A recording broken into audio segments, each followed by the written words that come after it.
Cut गया। सोने की ईंट, मेरे अल्लाह, हाय सोने की ईंट, ये तो हिल भी नहीं रही। मेरा अल्लाह मेरी सुन ली, मैं तो बहुत गरीब था, बनने का मौका दिया अल्लाह ने मुझे। अब क्या करूं इस ईंट का, बेचूंगा अमीर हो जाऊंगा। ऐसा करता हूँ किसी को बुलाता हूँ, उससे तो उठ ही नहीं रही, कोई उठा ना ले जंगल में तो।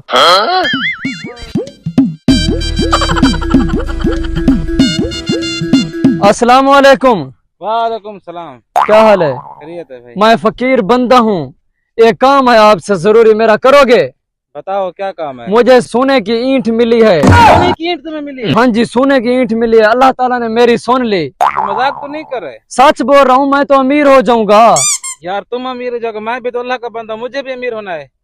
आप भी अमीर बनना चाहते हैं?